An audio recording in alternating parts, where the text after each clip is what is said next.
So I would like to have your reaction to the conviction of Nnamdi Kanu to life imprisonment. Well, um, I wasn't surprised yesterday when, late in the evening, I heard about the news of the judgment. Um, I say so because looking at the drawn battle, it was obvious that it will end this way. Um, I look back to the beginning of IPOB back in 2016, about 2016. That was when the activities of the group became visible. And at some point, early 2016, they had the first confrontation with the Nigerian army at Nkpor in Anambra State, when they had a peaceful, non-violent demonstration or protest march, but the soldiers fired at them and killed a good number of them at that time. I was surprised because I felt that protest is part of democracy. When people don't agree with what they are experiencing, they can protest. Even today, protests still go on in Nigeria. Outside Nigeria, people protest in all democracies. So I didn't see why their own case will be met with firing of live bullets that claim the lives of some youths. So at that time, I had to go to the the radio station, to condemn the killings of the youths. My reason being that at that time, there was no case of violence with the IPOB elements. Again, don't forget that the IPOB, when it was set up, had some very prominent Igbo people in it. Two former President Generals of Nnamdi Kanu, the late Justice Ezozugu, the former Chief Judge of Enugu State, was a member of the group. For he has a position given to him in the indigenous people of Biafra. Again, late Dr. Dozie Ikedife, who was President General of Nnamdi Kanu, associated with them and also took responsibilities. The reason was that they came up as a group that was protesting the seeming marginalization of the Igbo people in Nigeria. So the movement was largely to stop the marginalization of the Igbo people. They were complaining about the ill treatment of the government of Nigeria against the Igbo people of Nigeria. So their takeoff was greeted by a broad spectrum of Igbo as people who are fighting for justice for their people. So it was in the light of that that I also went on radio and said that their killing was not necessary. It was an action taken too far. I felt that the government didn't react appropriately. When I made that statement on radio, I was arrested by the Department of State Security Service on the 3rd of March 2016. And I was accused of inciting the youths and the IPOB. I was taken on a Hilux van from Oka right straight to Abuja. We arrived in the night of 3rd of March. I went through rounds of interrogation by state security officials. Around midnight, I was now brought before the then Director General of the State Security Service, Alaj Lawal Daura, who had a personal interview with me.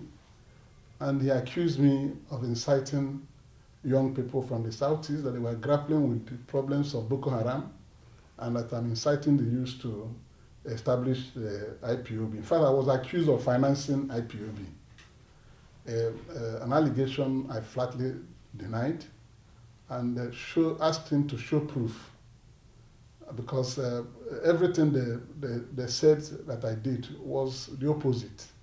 I didn't, just because I said I didn't agree with the shooting of these youths. So after almost 2 hours of interview by Lawa Daura, he's alive today. He told me what were the problems. I said, you are not getting it right. Government is not getting it right. If some people are complaining of marginalization, neglect, and they have some grievances, that the best thing government will do is to call them and dialogue with them and reassure them over their fears, because they were complaining of total shutting out of the Southeast youths from the affairs of government of Nigeria and the zone generally, in terms of infrastructure development. So I told him that this is the crux of the matter. If they are complaining of marginalization, which every reasonable Igbo man felt was so at that time, that the best thing to do is to call them. It's not by using the big stick to hit them. Listen to them. If they're saying that the youths don't get access to jobs, as they were complaining, then you assure them. If they are talking about poor infrastructure in their zone, and FAD skimming out the Igbos in the scheme of affairs of government, the best thing you will do is to reassure them, and government has to change its attitude towards them. That's the way to solve the problem. Going it that way will not work. So after our exchanges, he saw reason with me that what I was telling him was real. And he said, okay, that he would like us to be friends. I said, very well. He brought out a notepad, wrote his 2 numbers and gave me, and told me that he would like us to be in touch. I welcomed it and I thanked him. I was released around 3 a.m. the next day. And I went back to the hotel. The next day I left. And we continued to relate until he was removed as DG SSS, unfortunately. He took notes of all the points I gave him, and I told him that if government changes its attitude towards the people of the Southeast zone, that these agitations will go down, because what people are looking for simply is attention. So you don't need to escalate it to be able to achieve peace. He saw reason with me, and we kept in touch. We became really friends, So, but progressively, government failed to toe this line that I suggested to them, and things continued to worsen. Government, instead of using dialogue and discussions with the relevant people, they levied war on the youths. So I would say that the government mismanaged the problem, and that led us to where we are. Check from 2006 to now, it's 9 years, and consistent with my views, both on television, including the Senate. In 2018, you recall that when the issue of the IPOB started escalating, federal government went to court and proscribed the IPOB. At one of the plenaries in the Senate, I stood up and asked a question. Where in the world have you seen the use of court order to proscribe the grievances of a people where it has worked? If somebody is not happy, you order him to be happy with a court order. Will that person be happy? When the problem is complaining about is still there. So that use of court order to proscribe this organization will not lead to anywhere. That the best thing to do is for government to call them together and advise them to, and tell them that this is what they should be doing, this is what should be doing, the government to do this, government to do that. That was the approach I expected. So, but they didn't listen, they continued. Consistently, it's been my view that court order, court action will not solve the problem of the IPOB. Rather, it will be a positive action of government directed at their complaints of marginalization. And government did not read it correctly because they were looking at Nnamdi Kanu as the problem. Nnamdi Kanu wasn't the problem. It is a collective problem of the people of the Southeast. If you watched, you'll see that eminent Igbo people have gone to President Buhari when he was president to ask him to release Nnamdi Kanu to them. Professor Ben Mwabeze, the very popular constitutional lawyer and former President General of Ohaneze Ndigbo, led some delegation of Igbo leaders that included Chief Emmanuel Iwanyanwu, Chief Chukwuemeka Ezife, of blessed memory. All of them were in that delegation to the villa where they asked for release of Nnamdi Kanu. If they were seeing Nnamdi Kanu as a miscreant or a trouble provocateur, they will not go on a delegation on behalf of the Igbo people to go and ask for his release. So it means that they understand what he was doing and that what he was seeking was justice for the people of the southeast of Nigeria. So, but government was adamant to this visitation. The visits have been done by several groups in the past. So treating Nnamdi Kanu as a person was a wrong reading of the problem because he shares he has the sentiment of the entire Igbo nation, both those in government and those outside Nigeria. So the best way to have handled the matter would have been to call him and his group and then meet with them. Government has done it in the past. When the Niger Delta militia people were given enormous trouble with strong arms in the Niger Delta, President Yar'Adua then had to call them and then discuss with them and put in place an amnesty program. At that time, you will see the leaders of the Niger Delta militia wearing chains of bullets around them, sinking in the creeks. And they were threatened. They were blowing pipelines and all that, and government had to call them. Instead of levying war on them, the government, in its wisdom, chose this conciliatory approach. And through that process, they laid down their arms. Programs were developed for them. Amnesty program was put in place for them. And from there, it went down. Peace returned to the Niger Delta. When the Boko Haram came up and was ravaging the northeast, government didn't stop there. They didn't go and carry arms and started pursuing them. They were preaching that they should stop the war against Nigeria. And those who accepted government treaties were accepted and given amnesty. They were rehabilitated through various programs. At one instance on television, about 1,000 people were paraded as having renounced the struggle, and they were absorbed. So this is the way to pursue peace. The use of kinetic approach will not solve problems of agitation, particularly when they are ideologically based. When people feel that they are no longer wanted and they are not treated as Nigerians, they will continue to fight. If we ignore them, it was dangerous. When it got to a level, I had to come back on television again to say that the worst thing you can do to a man who is aggrieved is to ignore him. If you ignore him, he will continue to do things that will get your attention. And that's how this thing developed, got to a point it reached. Government continued to use force on them. And almost a full-scale war was declared. And the southeast of Nigeria became a theater of the absurd because government did not listen to anybody. They did not want to go the way of looking for peace. What they used in the Niger Delta and the Northeast, they refused to use it on the IPOB elements. all of them the same type of agitation with different colorations. But as it is now, the government has stretched its own war to the limit.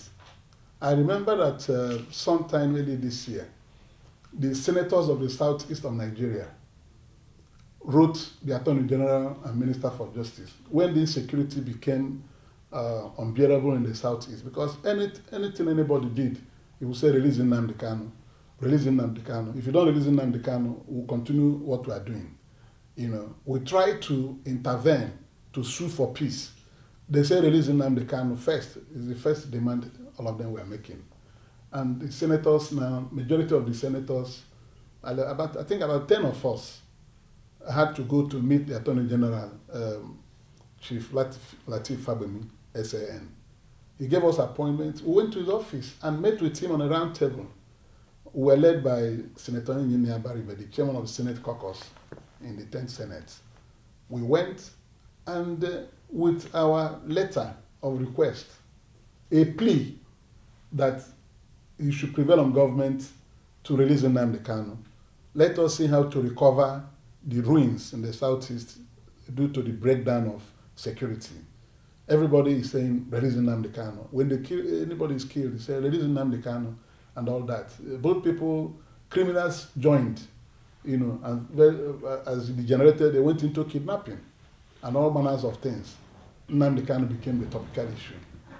So we requested that the government should be able to use that approach to, first of all, release Nnamdi Kanu so that we go and get our place back in order. We spent time with him, and he told us that he will explore it, but he's not guaranteeing anything. You know, when we waited for him, and nothing was done, because we specifically requested for the government to file a nolli prosecute and stop it, because government has done it a number of times. I remember that Showore was arraigned for treasonable felony. I also know that Sen.Umeh was also charged with treasonable felony. I also recall that at a time, 29 people went to the government house in Ibadan to demand the Oduduwa Republic. They also, Sen.Umeh also went to London, to the Nigerian High Commission in London, to demand for Oduduwa Republic. These are things people do for government to listen to them and know what they want. Along the line, nolli prosecute was filed in the case of Showore. Along the line, nolli prosecute was filed in the case of Sen.Umeh. And the 29 people that were arrested for declaring a new republic within a republic, we are not hearing about them now. So we were buoyed with that belief that government can still do the right thing and help us to achieve peace in the southeast.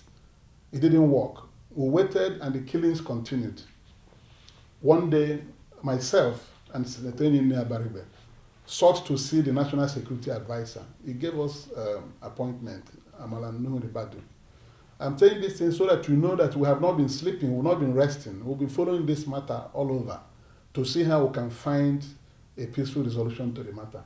He gave us appointment. We went and spent nearly 2 hours with him in his office arguing this, and we appealed for government to help the Southeast people.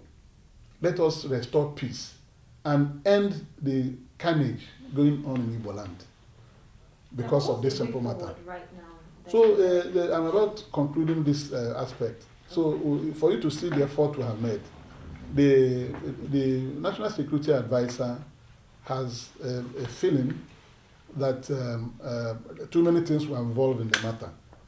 We said, release him. If he continues, you now have some other layers of people to hold responsible, like some of us who have come to plead. You now do your own. If he continues, then we'll say you have tried, you know, that kind of thing. So that by keeping him continuously, and people rely on his detention to continue to cause problem in Igbo land, it's like we are forgotten. We are not being considered as people that need rescue, you know.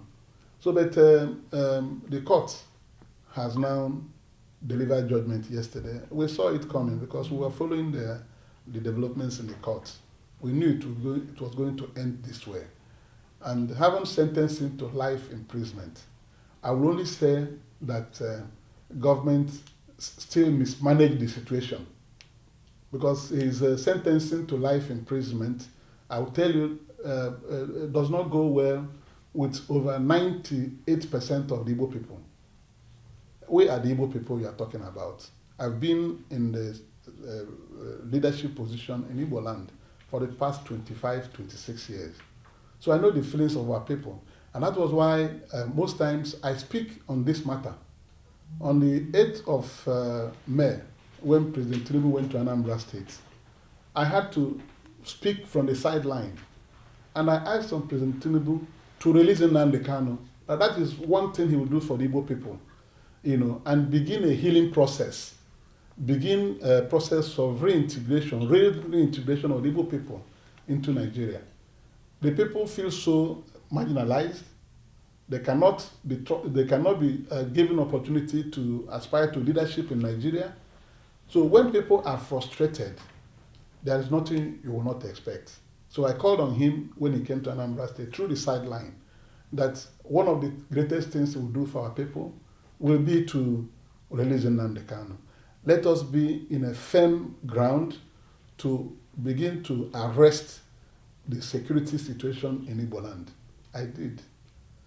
These things are not hidden. Other people do so. But now that the process has been completed yesterday and I'm sentenced to jail, I want to advise the government of Nigeria. It is better to seek peace with people who have one agitation or the other against Nigeria.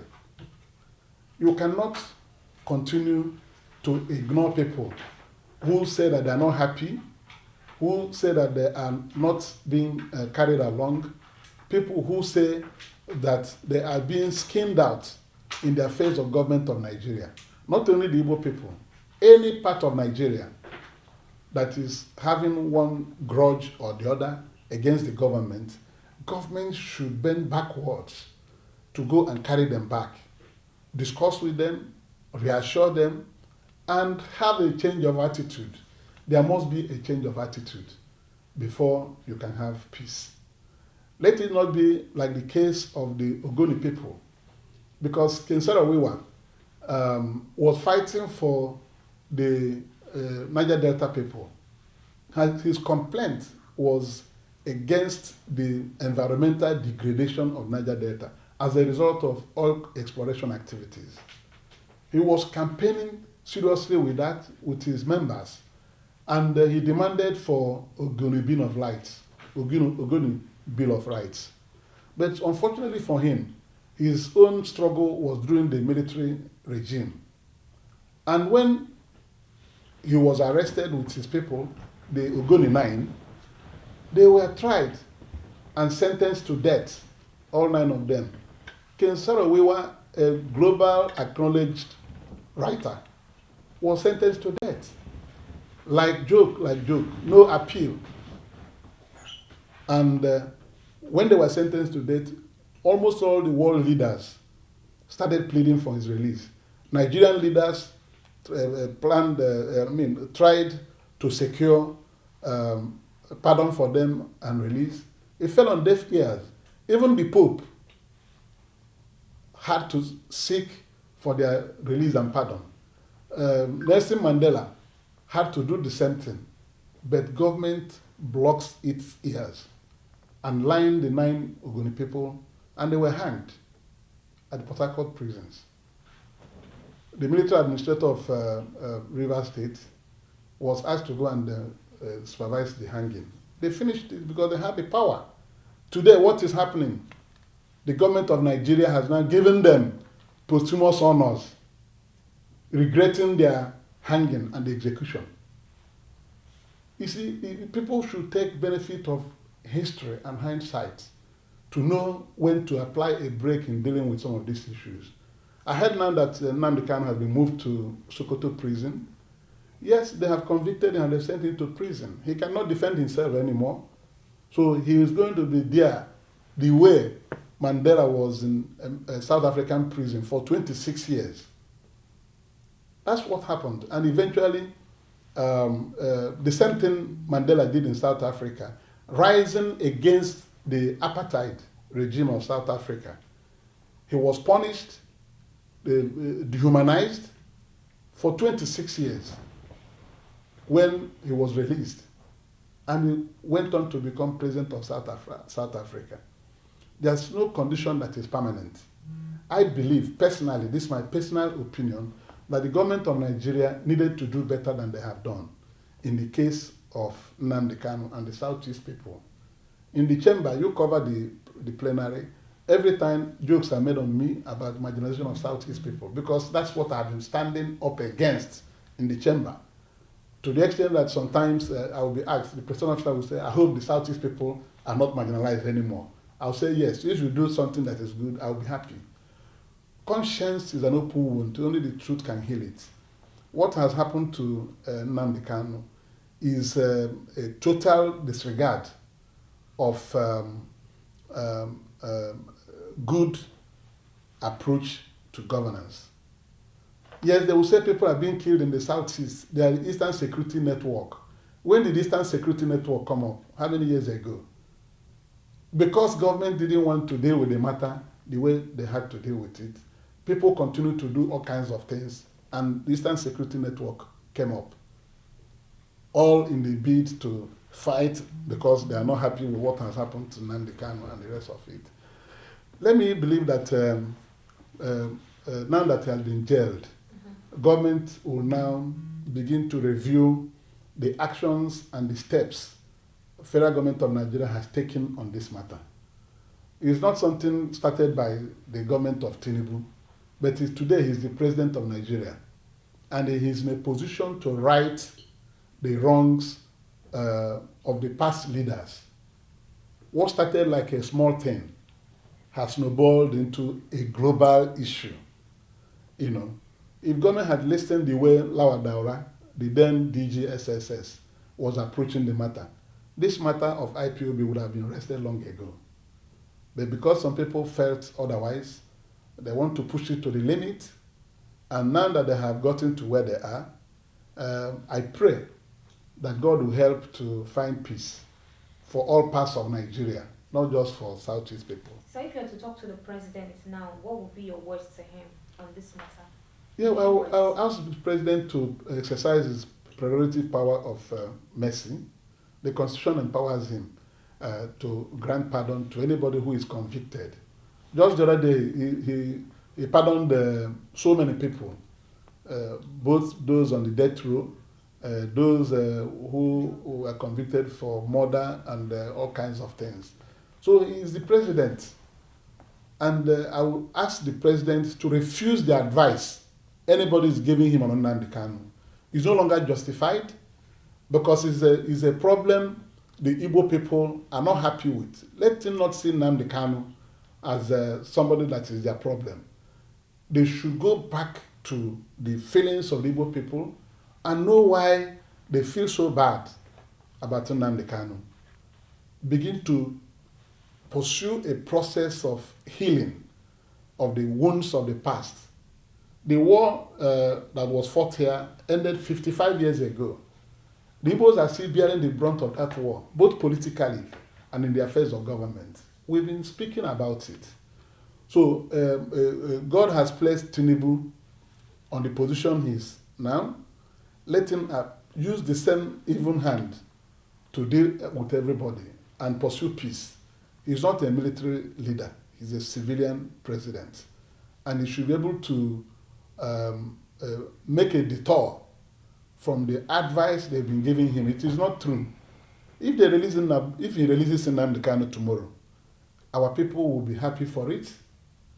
And I tell you that it will be easier to engage the Igbo people with Nnamdi Kanu being released from this quagmire.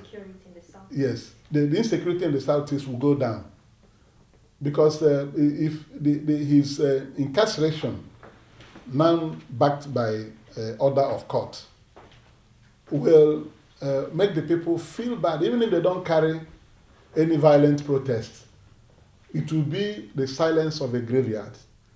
Internally, every Southeast person, every true Igbo man is not happy. Because when somebody who came out to speak against their ill treatment and marginalization is treated this way, it is the whole people you are treating with disdain. Not only him, it's just a symbol. And if he's in prison, he will be a prisoner of conscience. Because now that he's a lifetime sentence, nobody is going to kill him, but have to ensure his safety in prison. And again, government should use it, this opportunity, to now say, hey, my brothers, come back to the table. What is that is the problem? President cannot pretend not to know that the Igbo people of Nigeria are not happy. He should not pretend not to know. So he has a golden opportunity now to use this to break that yoke by saying, oh, come back. Yes, the people who managed this situation in the past, they've not done it well, and I wasn't part of it. I'm now the president of Nigeria, and I don't want this conflagration to continue. I want peace, fence mending, and healing that will restore unity and love of one another in the country. This is just one aspect. You can see how we are living. In the past 1 week, what we're harvesting across Nigeria, problems everywhere. So it is not good to carry on with these problems. There must be an end and a time to say, let us bury the hatchet, let us give the olive branch, let us say, let there be end, and let there be change of attitude to everybody. Thank you, Nigerians will now come together and begin to help in bringing everybody together. The country is so divided now. Nnamdi Kanu is a small problem. The country is so divided. Anybody who is not saying the truth is deceiving himself. And he has to take these bold steps. One major one is to release Nnamdi Kanu and ask him to go. And he will call the Igbo people together and say, come, let us stop these problems we are having. And what is the problem? He will listen and take notes. And he will say, these are the ones I'm able to do now. Let us move forward. You saw me on television the other day. I was shouting about the properties of the Igbo people demolished in Lagos. I'm not the only one who is not happy about these things. And when these things happen, they accumulate to aggravate the discontent of a certain people. You don't treat people as if they are not Nigerians. The Igbos are a very major important tribe in Nigeria. We are a major part of Nigeria, and we are contributing to nation building in all ramifications. We are the people who can live in any part of Nigeria. The Igbos are everywhere. All the nooks and crannies of Nigeria, you see Igbo people. In fact, we are the people who believe in true one Nigeria.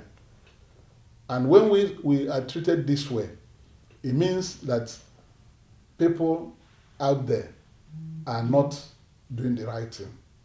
The Constitution of the Federal Republic of Nigeria guarantees anybody in Nigeria to live in any part of Nigeria. And it is the state, the government of Nigeria, that ensure the security of lives and properties of Nigerians in every part of Nigeria. Section 17 of the Constitution. If you go there, you see it. So I thank you, and I believe that what I'm telling you, yes, I've spoken as Senator Victor Umeh, but I can tell you that I've spoken in the minds of millions of Igbo people, both in Nigeria and in diaspora, because we network, and I know their feelings. Thank you, sir. Thank you.